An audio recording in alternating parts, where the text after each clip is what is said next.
Hey, it's a clapper-loader, and without me there are no films. We need to talk about Nope.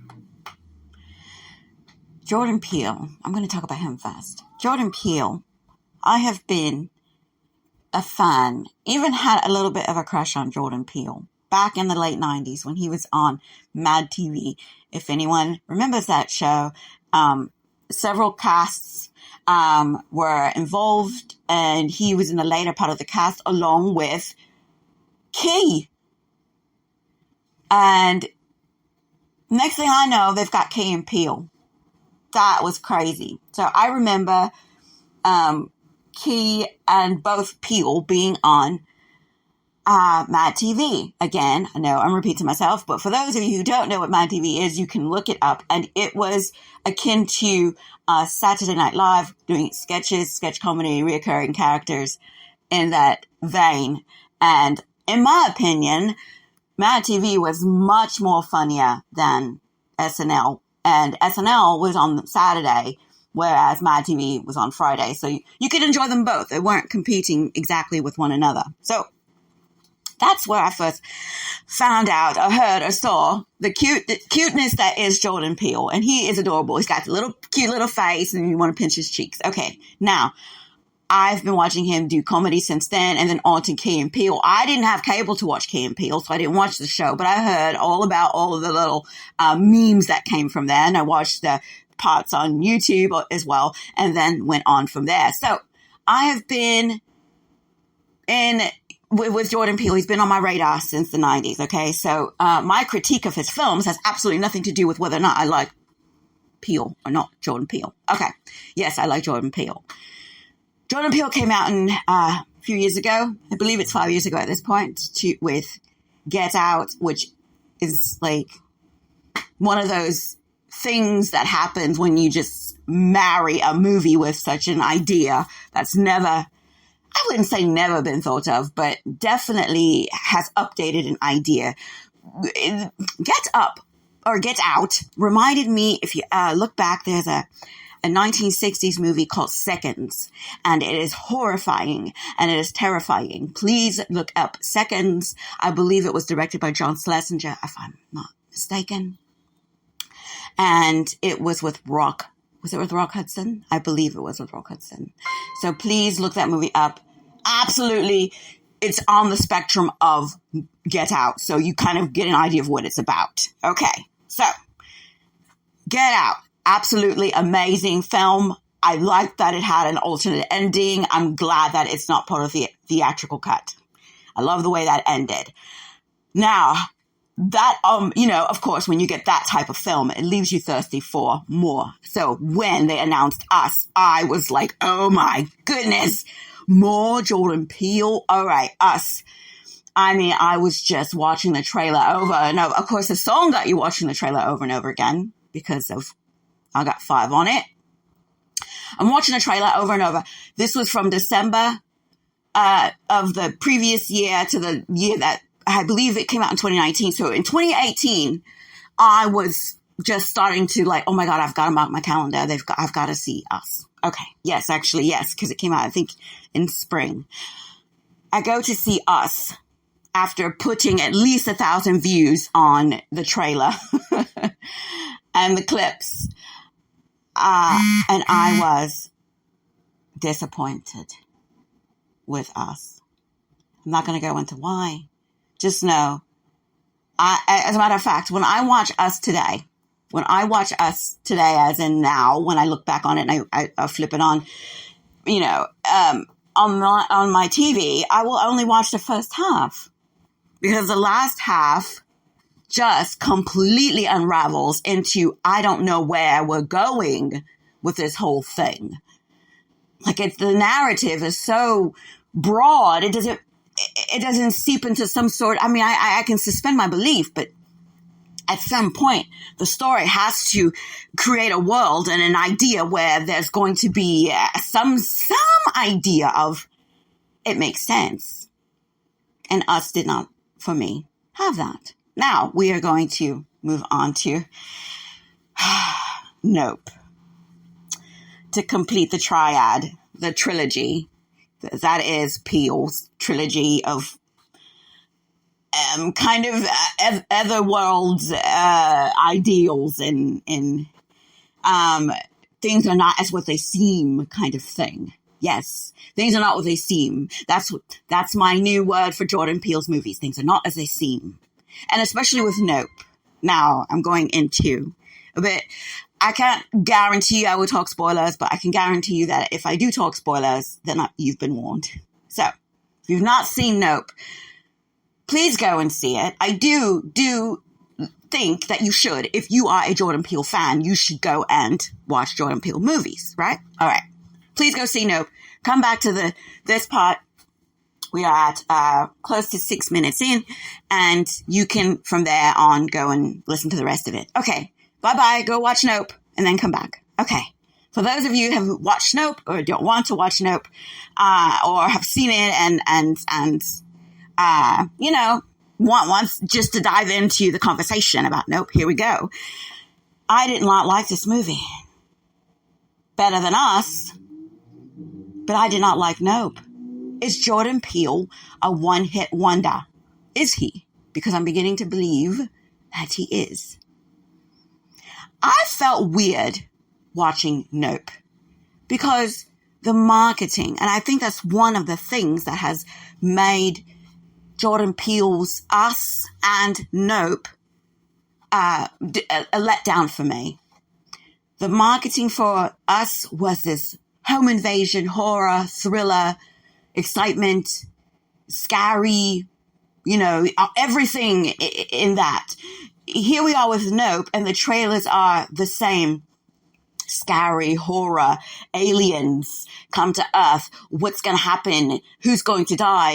I don't know. It's just so, I don't know, because it could be cerebral, because we're all waiting for it to be because of Get Out, right? We're all waiting for that Get Out Part 2 in our minds. One of these movies are going to fill that blank, but Nope did not.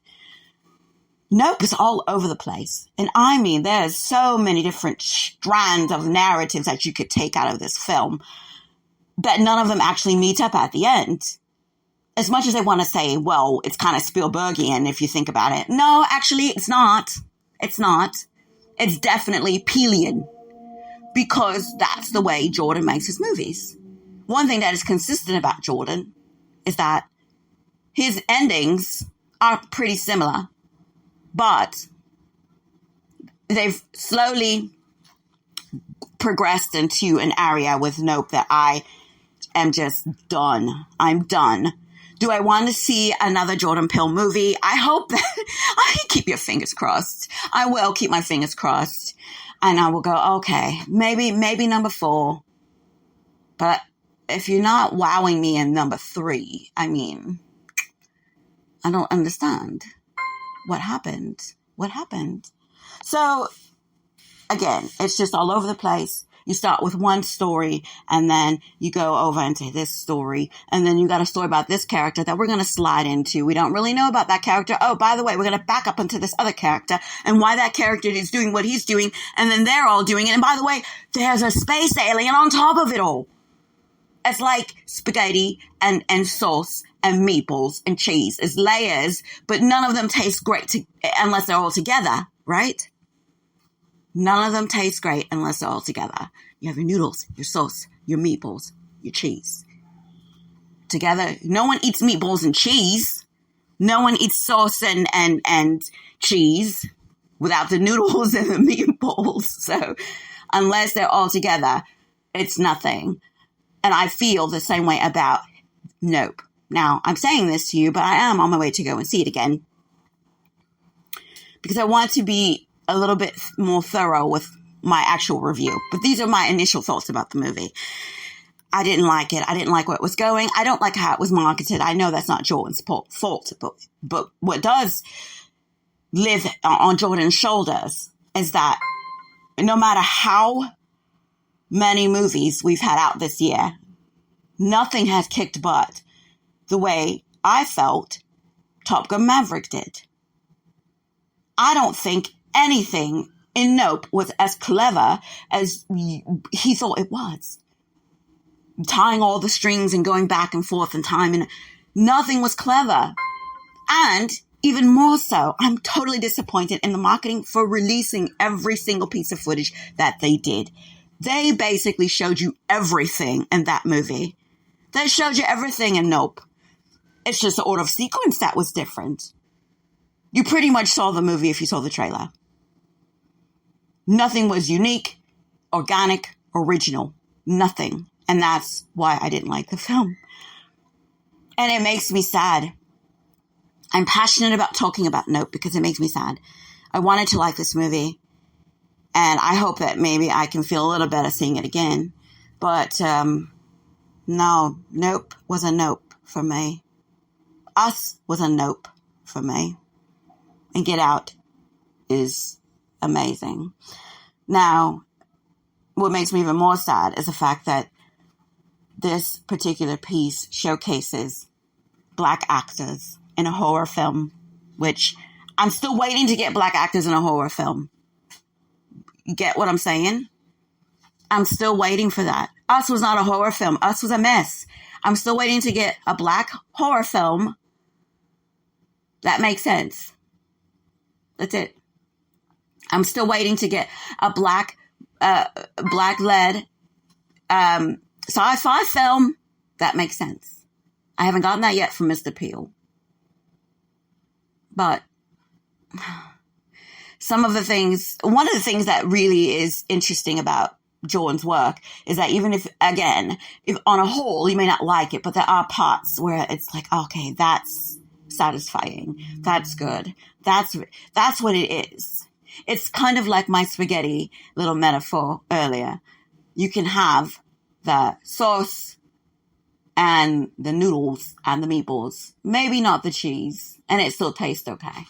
You can maybe just nix the meatballs and have the sauce, cheese, and the noodles, and it's still okay. And I feel like those parts of the film that are just the sauce, cheese, and the noodles are working. They work. But I want everything to work, not just parts. So, let me know what you think about the narrative of Nope. It was messy and flawed, and although there were interesting parts, I'm not happy. I wasn't happy with Thor. I wasn't happy with Nope, and I've been waiting for those two movies. I was okay with Doctor Strange 2 because I like Doctor Strange. But really, I have to say, there's been nothing that's wowed me since Top Gun Maverick, and that was a little bit ago. And Top Gun Maverick isn't even a wower. What it is a good movie with great action. Because the middle part, which is like a soap opera, can kind of live with or without that part. The love story that must come with these types of films. But on the whole, it's definitely, I know it's a different genre, but it's definitely better than the other. So, I have not given up on Mr. Peele. Mr. Peele, I hope that the next movie that you make has a strong ending. And I am not talking about this just because I'm a fan. I've written things. I've written scripts before. I've written things. So I have a writing background. And I'm just saying, narratively, the ending, is there a director's cut? Maybe I would like that better. Maybe. I don't know. Is there a Peele cut? I'm waiting for we've got the Snyder cut. I'm waiting for the Peele cut of Nope. And I'm waiting for the director's cut of Thor, which I heard we weren't getting. And I'm definitely waiting on the director's cut of Doctor Strange too, because I like Sam Raimi as a director. On a side note, if you've made it this far, please click below. Thank you. Leave a message. Nice one, I hope. Even if you didn't like Nope, or even if you did like Nope. Let me know why this story worked for you. Because I've already talked about why it didn't work for me. I will have Comic-Con talk, just a little chit-chat, because I went in my next video. And those are my thoughts on Nope. Thanks for talking with me about Nope. Let me know if you enjoyed it. And I will see you in the next, well, no. I will talk to you in the next podcast. I'm a clap below that. Without me clapping that clap bar, there are no films.